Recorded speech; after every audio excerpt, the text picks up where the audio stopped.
welcome back to The Short Game. This is a show where we talk about short video games, the kind of thing you might pick up and complete in an evening or a weekend. Games that respect your time. I'm your host, Reagan Kelly, and I am joined this week by all the cool co-hosts. Shane Kelly, my twin brother. How are you doing? Doing really great. Thanks for asking. And Nate Heininger. You're looking well. How are you doing, Nate? Thank you. Just goofing around over here. Yep. And Laura Nash. How you been, Laura? Straight goofing. Yes, indeed. We have. We played a weird game this week. It was so weird. Very, very weird. And it's one that's been sitting in my Steam library. I think I picked it up in some kind of a bundle or something some ways back. I sat in there for a long, long time, untouched because I didn't know what to make of it. And that is Jazzpunk. Quite and the now, lead-in. what do you make of it, Reagan? Yeah, what do I make of it? It's a weird one. It's a humor game. The whole point of this game is its humor, and so we're going to talk a little bit about the gameplay, but know that really what makes or breaks this game is whether the jokes land for you, whether you find it funny. But I guess before we dive into the gameplay and everything, where does this game come from? What is this thing? Reagan, I think your intro, like no one could possibly want to play this game after hearing you say. Absolutely, you're like, it's after a game hearing you that's say, funny. Yeah, it's gonna make or break it if you tell me if you find this funny. Guess if I thought it was funny after this. No, I do think it was funny. Right. We'll be back after a message from Squarespace. Shane, do you want to take it? I'll try it. Okay, so what this was is basically it's a first-person adventure game in the kind of, I think, tradition of a lot of goofy adventure games where they drop you into crazy situations. You know, maybe takes a little bit from the old Sam and Maxwell. I can see that. I love Sam and Max. And this one's, but the thing about Sam and Max is you were doing goofy stuff, but you usually had some really coherent plot or objective or world to do these insane things in. Jazzpunk takes everything to a surrealist, crazy level, and you have no idea what the rules are. You don't know if, at one point I was trying to figure out if I could knock people over with a big Q-tip. I didn't know. I was just trying stuff. I don't know how am I supposed to spray some with perfume, hit them with a Q-tip, or if I'm supposed to run into them. All the rules are gone. Let me tell you something that I had a real hard time with in this game, and this might give listeners an idea of what it's like. I had a real hard time chasing down that mechanical pig to kill it with that ukulele. Yes. So difficult. I was chasing it all over the parking lot of that resort. Gameplay-wise, you are in first-person perspective, and you have very simple controls, the same sort of thing you might have in a very simple first-person shooter. So, you can walk around, you can pick up objects. Usually those objects are added to your inventory in a way that looks and feels a lot like a gun might in a FPS. They're sticking up from the lower corner of your screen, but mostly they are things like the ukulele and a pool cue and Giant cotton swab. Yeah, odd Wedding objects. Cake. Oh my gosh. And you're not doing any shooting in this, or at least not really. You're just using objects in surprising ways and exploring a space. And I think the easiest way I can kind of explain the aesthetic of the game is that it's trying really deliberately to be a mishmash in a way that reminded me a little bit of some of the old, now visually very different, but it's the same sort of approach that like Monty Python had to making their animated shorts. They're taking a lot of random things that would look out of place. Every object in the world feels a little out of place. Yeah, all the people look like bathroom signs. Yeah, and the company is a two-person company, Necrophone Games, and they started off making a normal game and then realized they were having so much fun with the Easter eggs that they just made that the game. And that's what it feels like. Like everything is the sort of weird, funny thing you'd found if you clipped past the edge of a level and found some weird, funny developer in-joke. It's all that developer in-joke. Yeah, this game to me felt like the ultimate final evolution of a Newgrounds.com video game with like actual 3D graph. I mean, I don't know if actual 3D graphics is the right word for it, but in a 3D Real space. 3D. You know what? You say that, actual 3D graphics. This game has 6 different graphical quality settings when you boot it up, all the way up to like fantastic. Yeah. And I set it to fantastic, and I was, let me tell you, blown away. Real high fidelity. Those shapes were crisp. Well, there is a kind of a hint at what seems like there ought to be a plot. It's about a private eye. No, not a private eye, like a spy. A 60s He's a spy secret- culture. Yeah, we Right. haven't hit the main thing. It's like a Cold War spy thriller, and the whole idea is that you're working for this shadowy organization that is run out of a subway car, I guess, that is trying to defend the world from communism, I guess. Yeah, you're playing Agent Polyblank. Polyblank is, I guess, your name. I'm not really sure what that's about. As far as I could tell. Their game has 5, I guess, missions, sort of. Each one is, a level. And there is an objective in each one, but really, you're really just you're free to explore each of these levels at your own pace.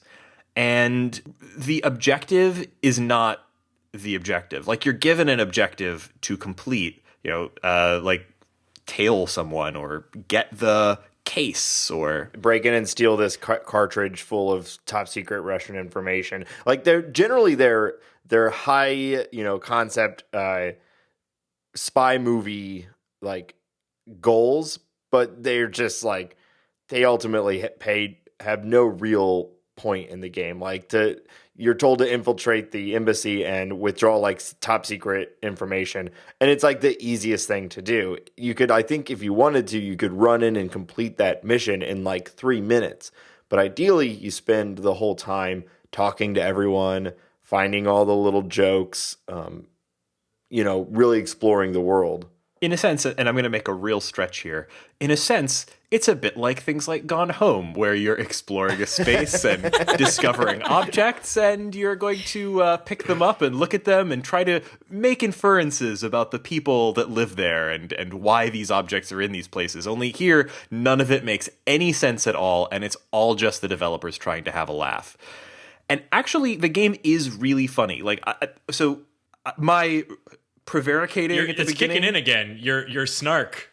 Yeah, my snark at the beginning is because I'm really not the sort of I really don't usually like games that are specifically trying for humor. Like, I didn't find anything particularly appealing about games like Goat Simulator, for example. Like, there's a lot of games where their whole thing is, this is a funny game, and this is a game that's really, its only thing is, this is a funny game. But it is legitimately very laugh out loud funny in a lot of places. Not all of the jokes land for me, but a significant number of them did.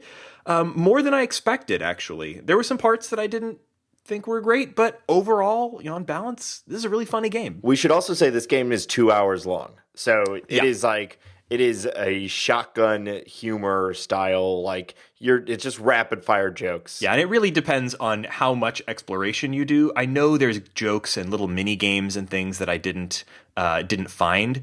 I did find a lot of them. There's some really funny mini games. A lot of like callbacks to other video games. Like probably the one that made me laugh the most is you go into first person and you become Polly Blanca. And you have to beat up a car. Yes. Yes. It's obviously Street Fighter, only instead of just fighting on the street, you're fighting with a car. Well, that's a reference to something that happens in Street Fighter, right? Yeah. Where you have to beat the shit out of a car. The two people beat up the car. I played that once, I think. Yeah. They had a lot of references and callbacks. There's like a GoldenEye. If you got hurt at a certain point, it showed the little damage bars from GoldenEye, stuff like that. It was pretty chock full of references. My absolute favorite has to have been Wedding Quake, which Yeah. which How long did it take you to figure out if it was real or not? A while. I was having a really hard time hitting anybody. I mean, Yeah. So let's set it up. It's Quake.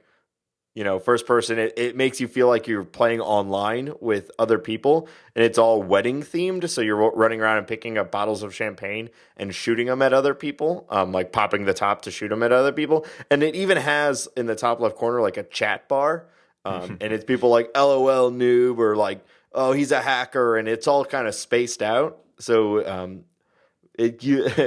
I'd be lying if I said I didn't think it It was. very accurately recreates the experience of playing something like Quake in the old days. Except instead of dying, you're forced to get married. Absolutely. And they are going to be releasing this on PlayStation soon. And part of the new, quote, expansion is turning Wedding Crake into a multiplayer 4-screen mode. Oh, seriously? That's Yes. great. Okay, I'm into So you all can that. about have, that. quote, devastating matrimony.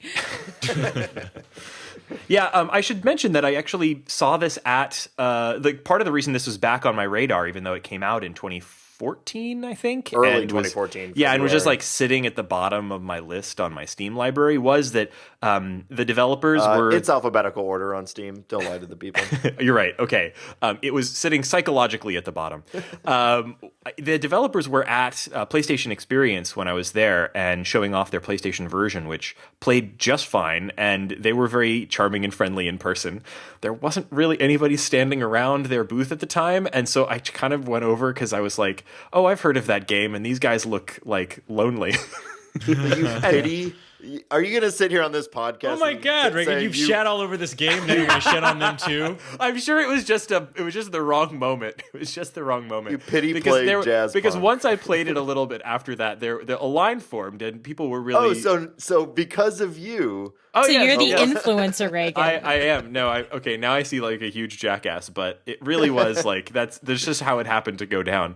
no, it's a fine story. We're just taking every opportunity to call you out on it. On being an asshole, which is what I am. It's I own it. It's my brand. It's your burden. It is your curse. So it was a nice moment, and it brought the game back onto my radar, and I'm glad that we went back and played it.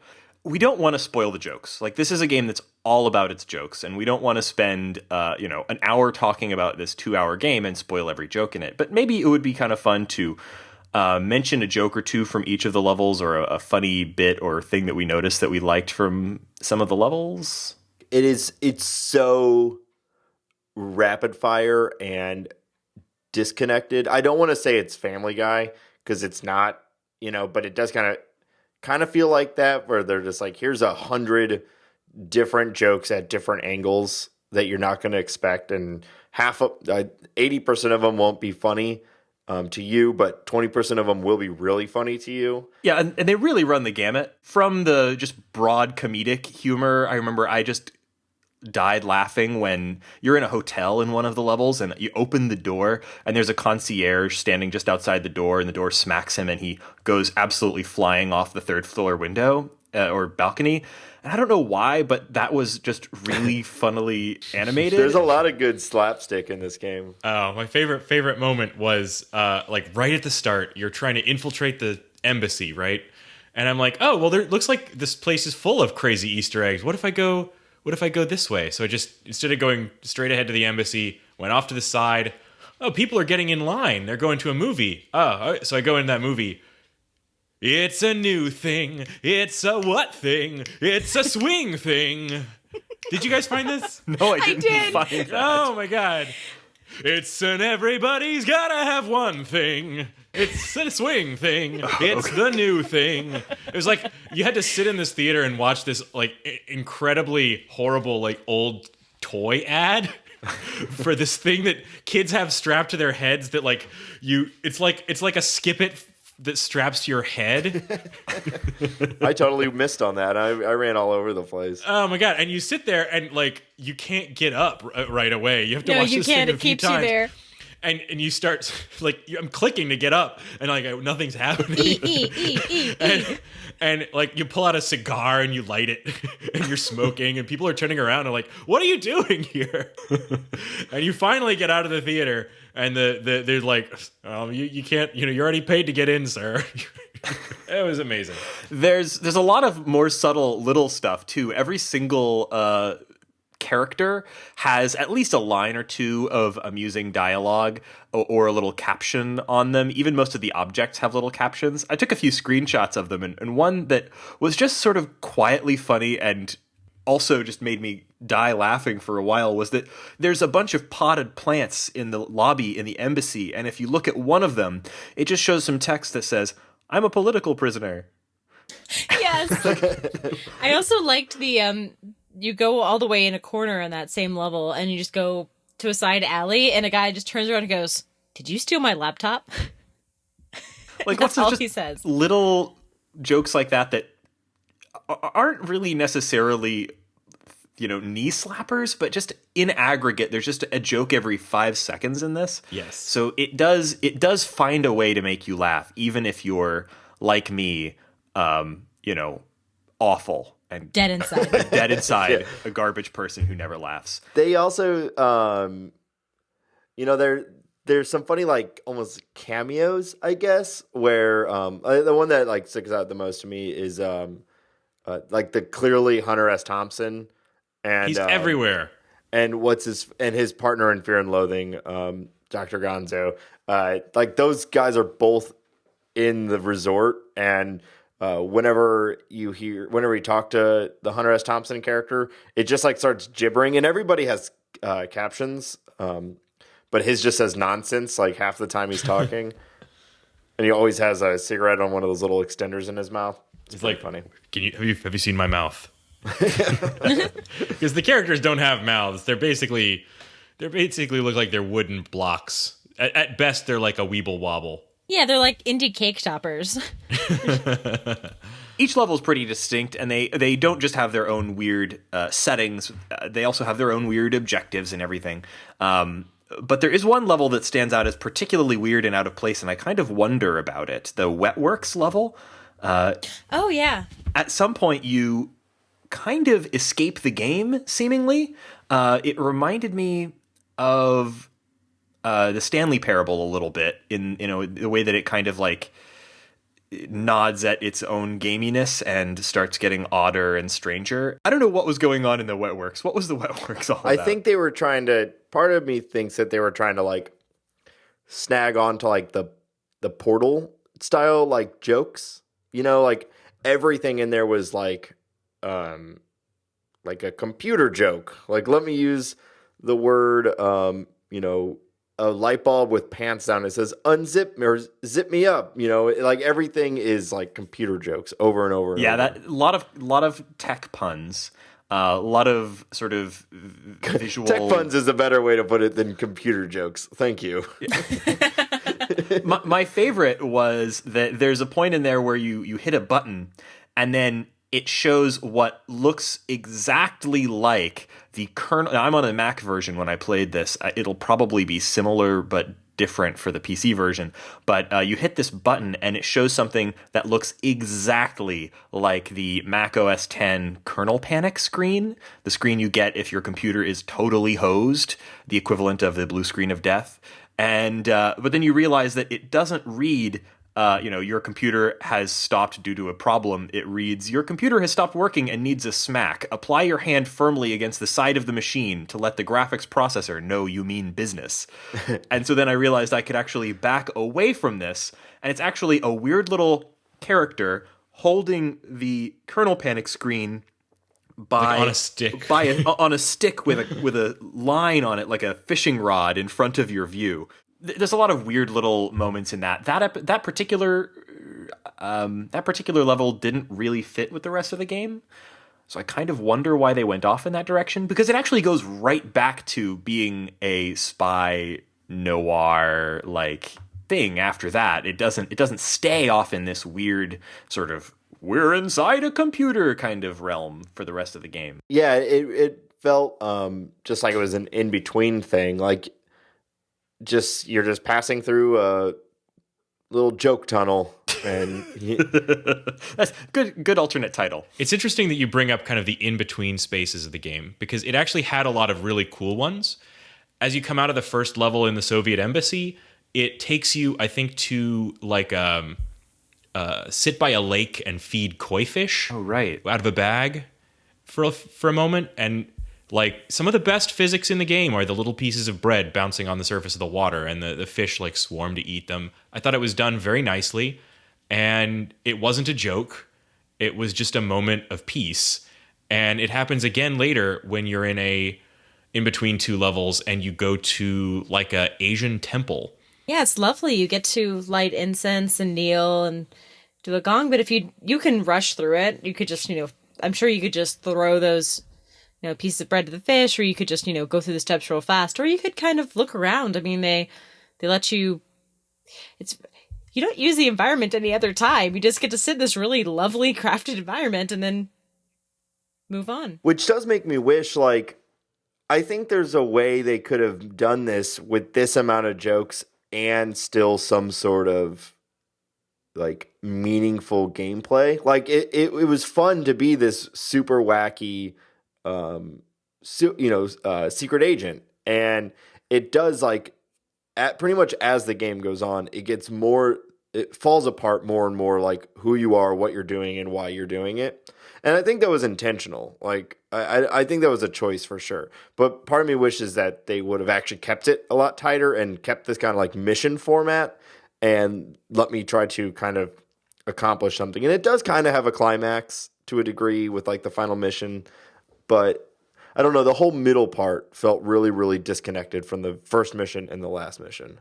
It goes by so quickly, like this game is entirely over in a couple of hours, that pacing problems are something that, it's understandably probably not like their core thing here, but it is a weird game in terms of pace. And well, it is tricky. I will say too that comedy is relies so much on timing, right? Mm-hmm. Timing is such an element of comedy, and this game, it is purely up to the player what route they take to a degree, how much time they spend in different areas. All of the comedy had to be responsive to you instead of being fed to you. In some of the funnier games, generally it's like a narrator's really funny or something, and you're like on rails and you're kind of experiencing it. So every joke in this game is triggered by you. And I think that limited them to some degree as far as how funny this game could be. But also it's pretty good accomplishment at the same time that it was so funny while like removing one major aspect of comedy. That's really true. It feels like it's almost like prop comedy at times. Like every joke is like the jokes are objects. They're all you like, go pick up a prop and then you can do comedy to something. Carrot Top would love this game. Yeah, it reminded me of like the Animaniacs style of humor or something like that, where it's just zany characters slamming through an insane world and pack in as many laughs as you can. Yeah, and I would contrast it though with like I guess you could also call something like Goat Simulator or I Am Bread or other things like that kind of prop comedy. And I don't particularly find Goat Simulator that funny, but I think it's just because it's also slapstick. These are both slapstick, but I think that it's more just sort of like this there is a comedian on the other side of this comedy, whereas something like Goat Simulator, it feels a little more just haphazard, like let's see what happens. And that's not always as funny to me. But also, like, Goat Simulator and I Am Bread and all that are just, like, playing with how funny Ragdoll can be. Like, when you play, like, Grand Theft Auto and stuff like that, and you, like, hit a guy with your car, and he goes flying and, like, wraps around a pole, and you're like, that was funny, because we're all terrible people. Yeah.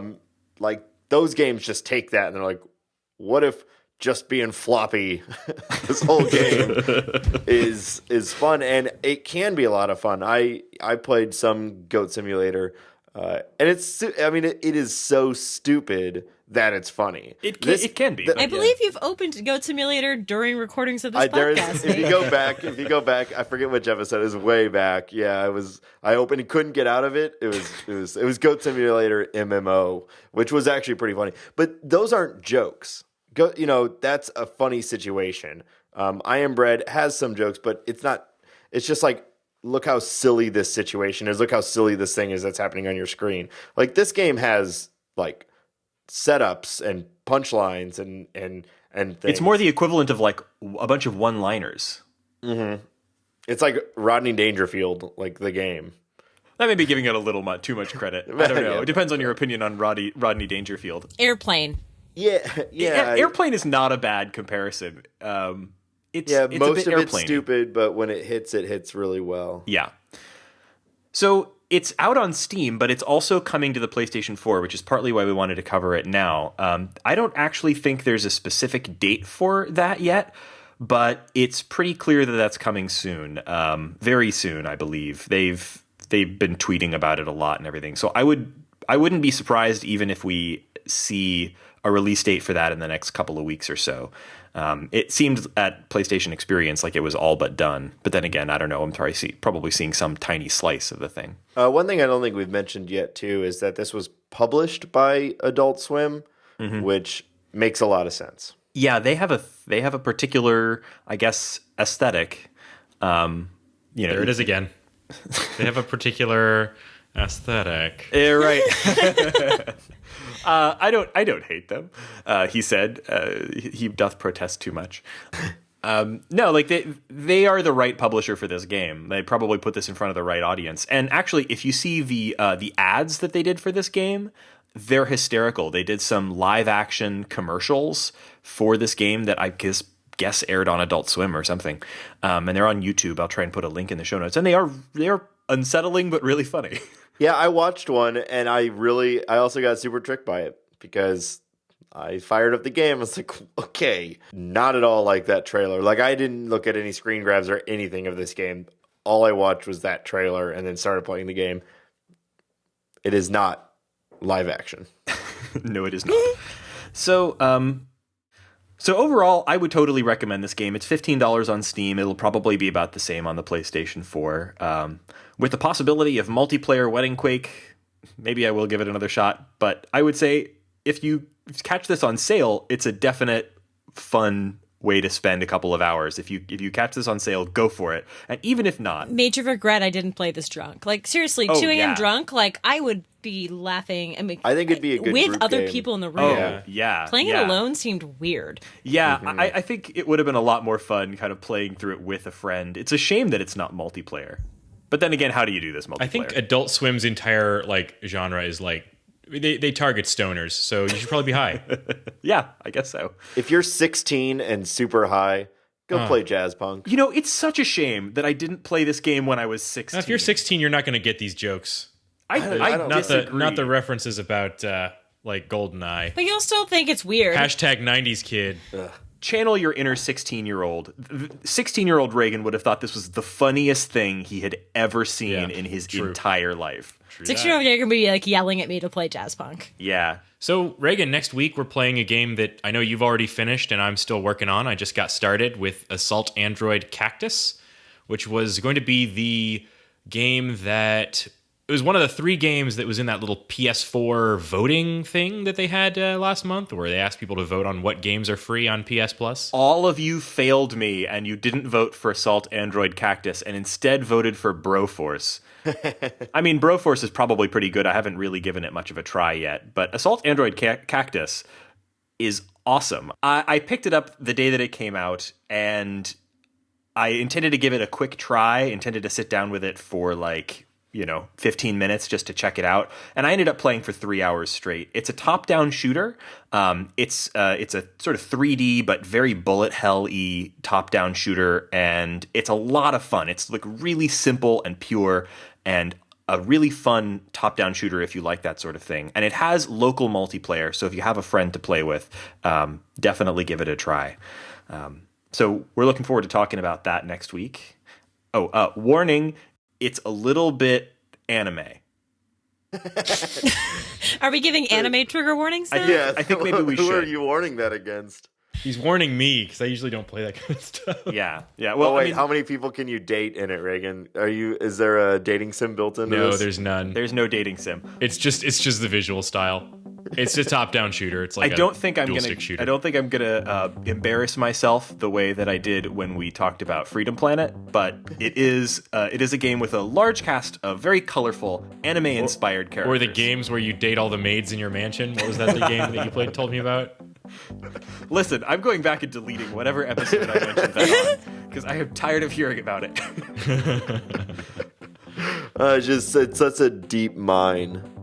It's never not funny. So if you're interested in top-down shooters, give Assault Android Cactus a try. It's out on PC. It's been out on PC for a little while, but the PS4 version is just out. It may still be on a little bit of a sale if you have PlayStation Plus. And spoiler alert, I really, really liked it. It's a really good shooter. And I've been your host, Reagan Kelly, and you can find me on Twitter at ReaganK, RayganK, and you can find our show on the web at www.theshortgame.net, where you'll find a feedback form as well as all of the show notes, and we're also on Twitter at _shortgame. Laura, where can people find you? You can find me on Twitter at Laura J. Nash. And Nate, where can people find you? You can find me on Twitter at NateSTL. And Shane, where can people find you? You can tweet at me at 8BitShane. And thank you so much for joining us on another episode of The Short Game.